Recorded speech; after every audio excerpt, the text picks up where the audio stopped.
Bismillahir Rahmanir Rahim. Assalamu alaikum wa rahmatullahi wa barakatuh. Welcome back to another session of Qur'anic Arabic Recitation with Tajweed Rules. In this session, we will be studying another letter of Arabic alphabet. It is called Ghayn. It is pronounced as Ghayn, and the sound is Gh. Or if you connect it with Hamza Fatha, that would be Agh. Agh. So it's Makharij. Makharij is one of the halq, the throat letters, one of the 6 letters, as we explained before. Okay. See here, that's 2 here, 2 here, and 2 there. So it is actually the nearest part of the throat to the mouth, the nearest part to the throat, and we have already used this one for the letter of Kha. Okay. And how it is produced? It is produced by narrowing. It is produced by narrowing the passageway between the back of the tongue and the velum. Okay, so this is the velum.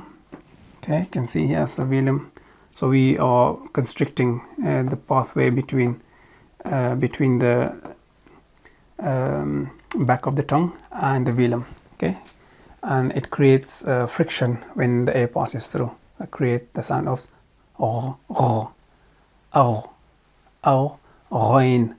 Okay, so that's the articulation point for Ghayn.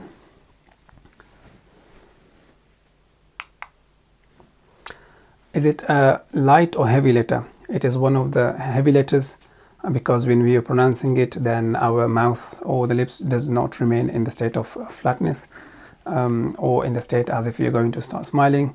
So for example, if you see my mouth is going to be, looks like this: Ghayn, Gha, Agh, Agh, Ghayn, Ghayn. Okay.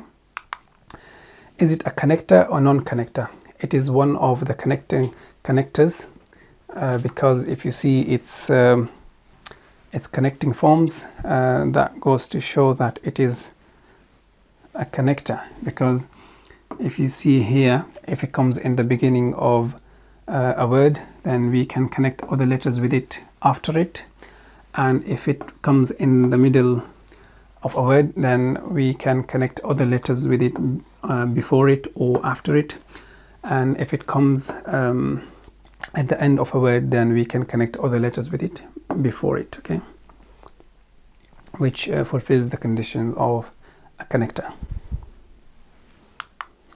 How to write it? Okay, so it is written exactly same as Ayn, but the difference is it has 1 dot extra on top of it. So it has the head is written above the line, and the tail is written below the line, the imaginary line. Okay, you can see it's like small c here and then big C here. The head is written like an English C, and then from the end of the small c, the larger C is connected, which is below the line, and then we have to have 1 dot above it. How to write it if it comes in the beginning? Looks like this, and it stays on the line, rests on the line. Okay, this one, it stays again on the line, and if it comes at the end, the top part remains on the line, rest on the line, and the bottom under the line. We can connect them because they are connectors. Okay, so Ghayn, Ghayn, Ghayn. Okay, so the English equivalent, it does not have an English equivalent, because in English we don't use those muscles of the throat. So we don't have one.